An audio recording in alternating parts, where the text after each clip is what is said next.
You're listening to Talking to Teens, where we speak with leading experts from a variety of disciplines about the art and science of parenting teenagers.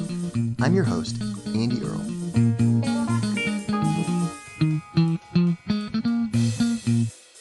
We're here with Michelle Baddeley, the author of Copycats and Contrarians, Why We Follow Others and When We Don't. Michelle is a research professor at the Institute for Choice at the University of South Australia. Michelle is widely regarded as one of the leading researchers in behavioral economics. She frequently collaborates with academics from across the social and natural sciences, as well as with a range of public policymakers. Really interested to talk with Michelle today about conformity and about rebellion. Why do we sometimes conform, sometimes go along with the group, and why sometimes do we do the opposite of what everyone else is doing? Why do teenagers especially push back against the way things are supposed to be done? And what should we do about it as parents? Really interested to dive into all of that and more. Michelle, thank you so much for making the time to come on the show today.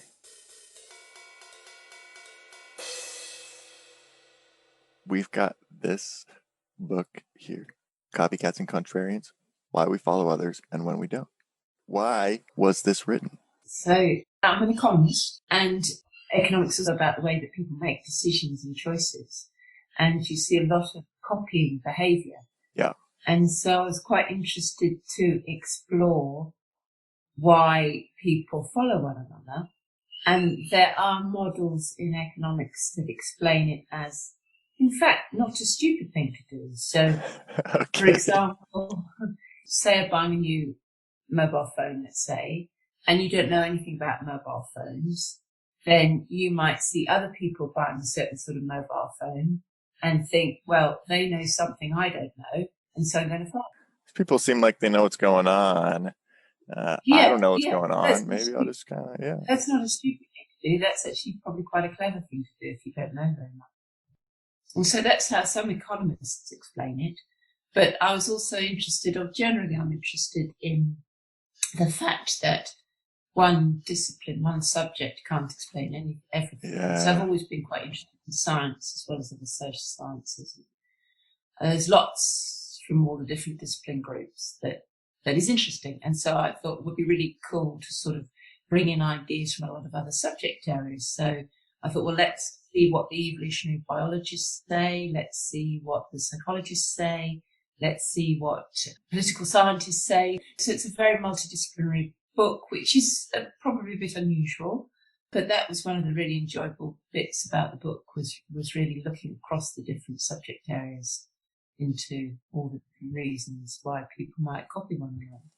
You're speaking my language there. I love looking at things from all kinds of different angles, trying to get, all different perspectives on it and see what people have in common and what they don't. And of course, here on our podcast, we talk about teenagers. So this is a topic, conformity and why we kind of sometimes go along with the group, and peer pressure, peer influence, all of that is really important for us. And then also the flip side of the title is Copycats and Contrarians. So the kind of other side of the book is like why we sometimes, rebel or, want to stand out and not go along with what other people are doing, which also rears its head a lot with teenagers. I get a lot of parents coming in and saying, hey, my kid is rebelling, and how do I get him to stop?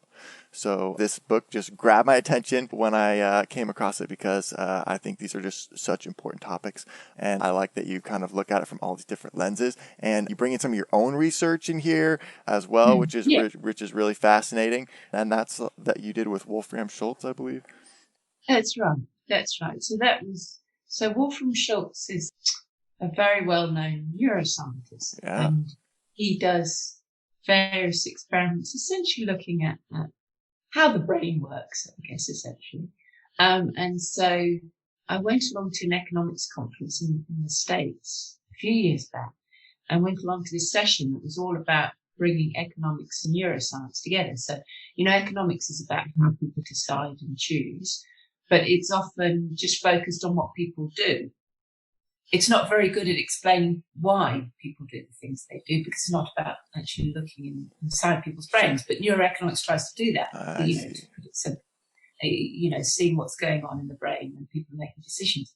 So I found this particular conference session very inspiring. I thought, well, maybe that's the way to understand herding.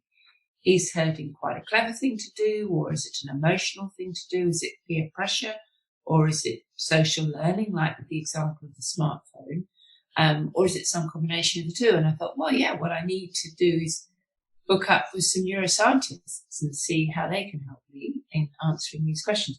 So Wolfram and I started collaborating, doing some experiments, including some brain imaging experiments. So using a technique called functional magnetic resonance imaging, so fMRI. The thing about it is it can look at how the brain is reacting when someone is choosing and deciding.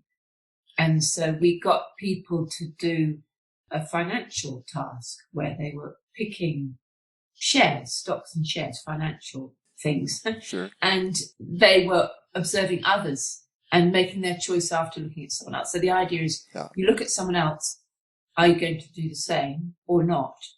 Right. And what we were interested in is what was happening in the brain when that choice was being made.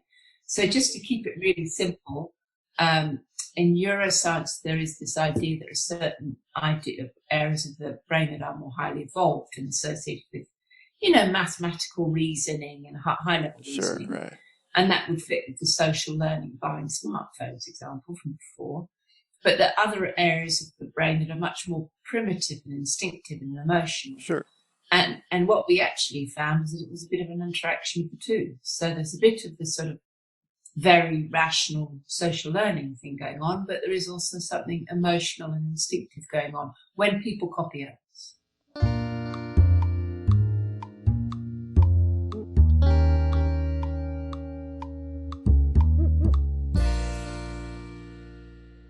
So I love what you talk about here. You talk about these researchers, Fishman and Neasy, and they're looking at like the lines that form outside of these restaurants on campus. And they noticed something really, really interesting about the lengths of the lines that were forming outside. So even though one restaurant was already crowded, it would seem like, logically, if you come up with these two restaurants and one's really crowded, you would go to the one that's not crowded, because then you would have to not wait as much, right? You would get faster service. So what's going on there? Why are they doing that? That's the classic example. I've illustrated it with a smartphone, but in the economic models, they often use the restaurant example. I see. So a very early paper on this was by a person called Banerjee, and he used the restaurant example because it's really, it's we can all relate to that, can't we? If we see two restaurants next door to one another, we're not going to go into the empty one. No, it must be terrible. Yeah. Why is no one else going there?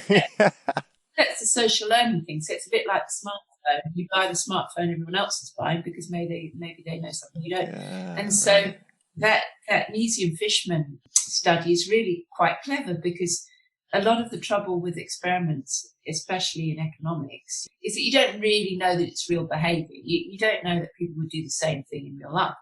Whereas this particular experiment, they were studying real life. They were looking at these two restaurateurs, and they were saying, well, these two restaurants were identical in every other way, or pretty much the same. So why was it that people were just forming one queue behind one restaurant? And that was because it's a social learning thing. People were thinking, well, those people know this is a good place to eat, right, and so we're going to eat here too. And so I think what's interesting is what you point out in this book is that it's like we make a decision as like a combination of external and internal information, and we weigh that. And so at the beginning of the semester, these students, they have no internal information whatsoever about these two restaurants, so they go completely off of external information, which is, hey, everyone's lining up outside of this one, so it's got to be better. But by halfway through the semester, now they have a bunch of internal information because they've actually experienced both restaurants maybe, so they know that actually they're like kind of the same. So by the end of the semester, then the lines even out and there's no more like this effect. That's right. And that was the other interesting thing about that study was that they did look at it over time. Yeah. You know, when they were freshers, and then later on when they had more of their own knowledge, because some of these models do say you're more likely to follow others when you don't know. Yeah, right. You don't have your own information to rely on. And so with that restaurant example, exactly as you say.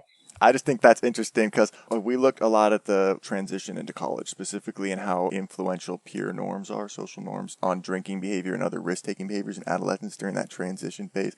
And it's highly impactful. And I think one of the reasons is because of exactly that, because when you're entering a new environment where you don't know what the norms are, then you start to really become tuned into those. Go into this kind of like learning mode.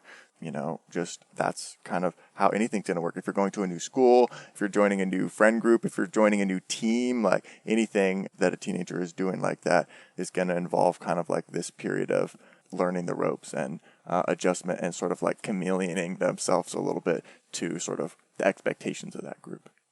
And the danger there is that if people, you know, all of us as teenagers are susceptible to what our peers are doing. It's part of growing up. Is, you know, you're finding your crowd of friends and you do what they do because you want to feel part of a group. You want to share an identity. But the trouble, particularly, you know, for freshers at university or college, whatever they do, or young people, if they get into bad habits at that stage, for example, drinking too much, drug taking, whatever, those habits can stick, and those habits can have, you know, negative consequences 10, 20, 30 years down the track. And so and I think behavioural economists have found that if people are aware of what's influencing them, they can do a bit more about it. You know, if you're aware that, you know, your peers are doing things that maybe aren't going to be very good for you in the long term, if you're aware of that, maybe you can control it a bit more.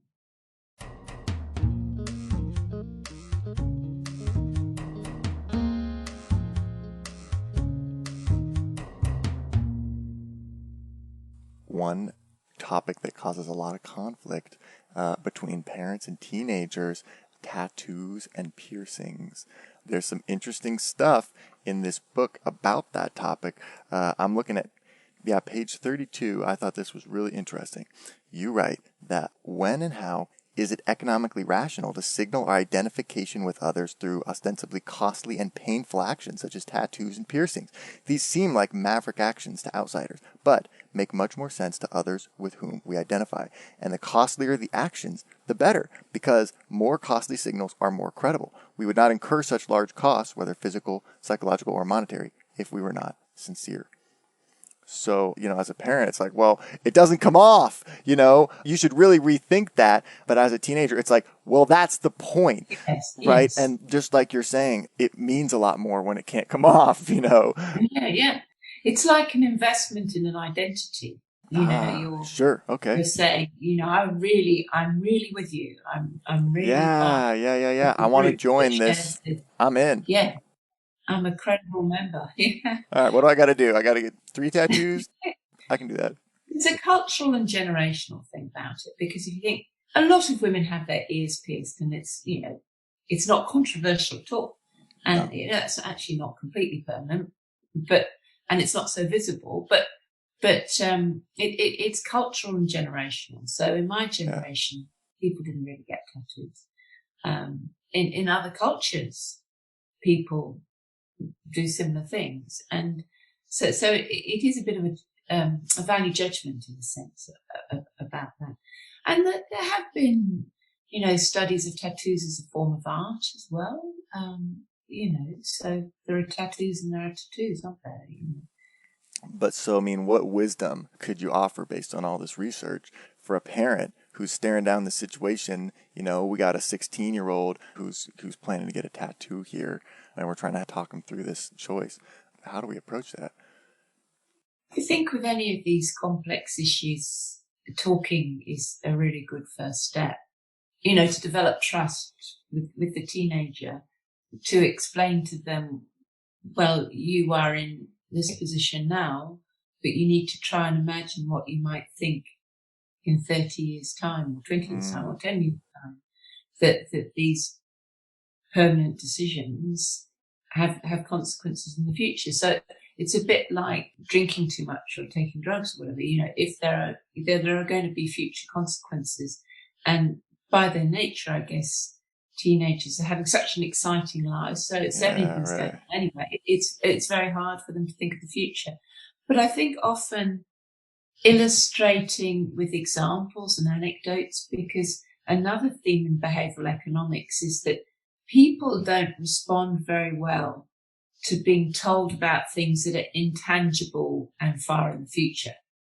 They respond far better to things that are very tangible and immediate. Right. And so that can come in the form of anecdotes and stories, or you know, there was a person who had tattoos and they discovered, you know, in 10 years' time, maybe they tattoo the name of their boyfriend, girlfriend, and in 10 years' time they meet someone else, and you know, there's this tattoo, and it costs them however much to remove the tattoo, and it has implications for their future relationship. So just trying to make the implications of that choice just more immediate, and I know that's. But 10 years, I mean, that's still not very immediate.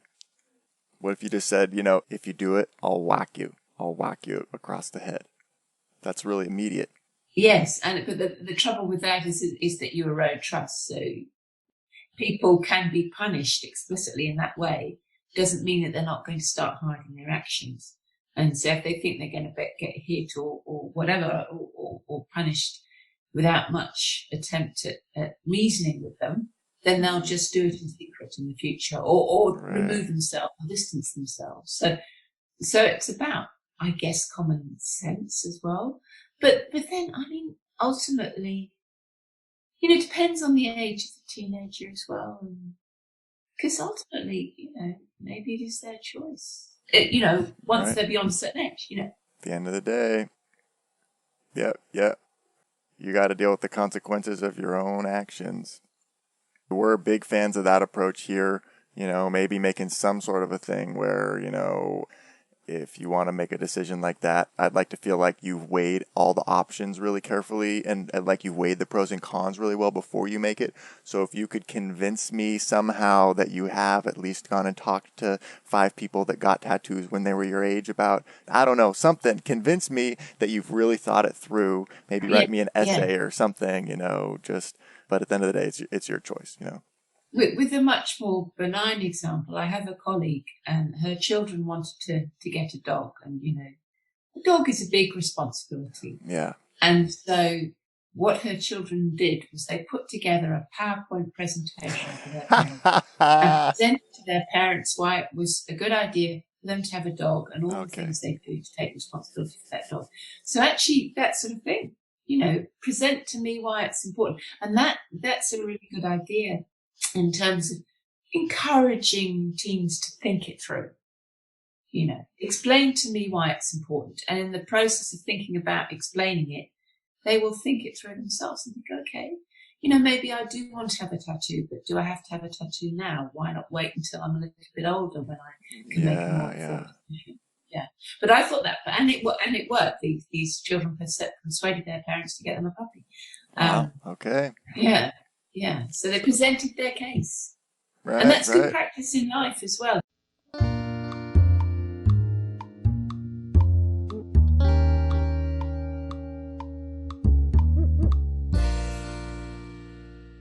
Okay, there's something that conflicts a little bit with that when you start talking about in-group, out-group, and Tajfel's research, because you point out in here in economic models of identity, Tajfel's findings kind of undermine this, because Tajfel and his colleagues showed that group identity can be formed without people having to do very much at all to signal the groups to which they identify.